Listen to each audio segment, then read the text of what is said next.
ask you one more question too. During one of essentially one of the previous episodes, you guys actually, RuPaul said she was going to take you on a shopping spree. You remember this one? Okay, it was a shopping spree in the dumpsters. Yes, it was a shopping spree in the dumpsters. Now, when I saw that, honey, like you can find a lot in the dumpsters. To be honest, like you can make anything an outfit. Let's talk about that one. Okay, well, first let me say it's like drag history on Drag Race, that the first episode will be a sewing challenge. So I'm like, fingers crossed. I'm like, I'm not a seamstress. The girls made it real clear. We like all sat around and they're like, what challenge would you be nervous with? And I'm like, it's no secret. I'm not a seamstress. But, baby, I'm not afraid of the hot glue gun. And they gave me an industrial size hot glue gun. Yes. So I'm like digging in the trash, like praying, like, please find something you can like put together, you can accessorize, or you can totally make something out of. And several of the contestants this year, they sew for a living, or they sew their drag. And I applaud those girls because I can sew, but it would take me about 4 weeks probably to make that shirt. And I love that shirt, by the way. This is by Anton Zavash, by the way. He's Slutty Couture via Instagram. Just and that saying. Is Anton Zavash. He's a Russian. That's that. Hashtag couture. Hashtag. But I was very nervous about that. So when we're like trying to sew, I was like sweating. So when Rue said I was safe, I was like, bitch, I ain't mad. This is the first gig, honey. I'm gonna go ahead and take my safeness and my card and punch it to the back. Because I'm thinking, okay, you don't wanna pack all this and like have this opportunity to go home on the first gig. And well, honestly, if you make it to the stage, you're sick. But for me, I was like, oh my gosh, this is so like, and when Rue did the walkthrough, she was actually like, you sewed this? And I was like, yeah. Well, I didn't sew it, but I glued it. So I'm fixing to wear it. You can't tell everyone that, right? Oh, I'm not afraid, baby. Honey, if you can work the hot glue gun. Do it up in the story. I was like, you gotta do what you do. You gotta do what you gotta do, honey. To get to where you want to get. And move forward. Like, that's what it's about. Keep it moving, baby. And I also want to ask you about, in a sense, like, what are your opinions on the girls on the season currently? Like, essentially your competitors, not the ones that have left, but your current competitors. What's your thought? Well, I'm going to say this about all the girls in general. This season is very diverse. It's very unique. The one thing about the season that I appreciate is every girl has a strong look. Even though I look at like someone like Serena, who's 21 years old, he's very talented for his age and for the amount of experience, and I applaud him. I believe being in this competition, it's a celebration of art.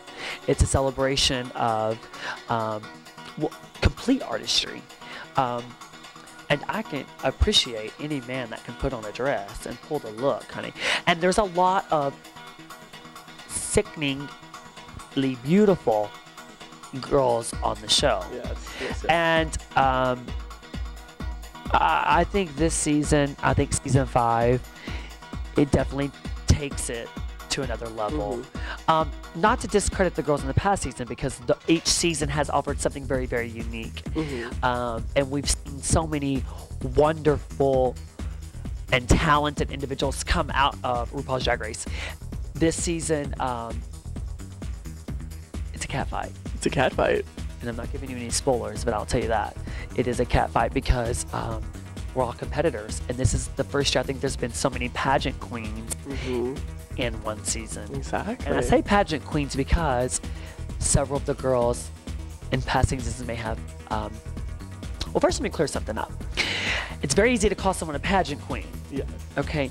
And in actuality, several of us have competed in pageants. And there are a handful that have won pageants. That's what makes you a pageant queen. ... But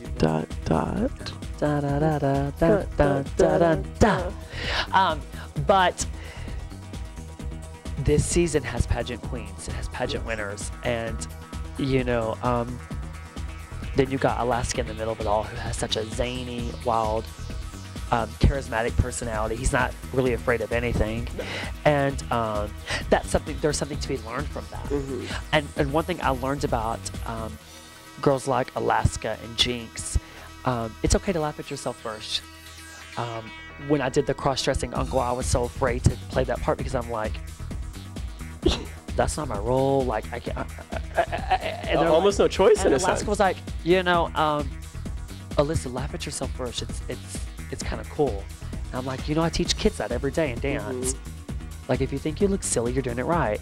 And I was like, you know, thank you for that. And that was an invaluable experience for me. And I sat at home and I laughed at myself first. And I told my friends when we got through with the episode, they're like, we're really proud of you. And I was like, I'm proud of myself, bitch. I looked a damn fool on TV and I laughed about it rather than like being like, oh my gosh, I'm going to go sit in the, you know, in my room and shut the doors and turn off the lights. Like I said, I mean, in a sense, you can't be sad at the things you do, nor can you regret the things you already do. In a sense, you can only regret the things you YOLO, did. baby. We're YOLOing over here.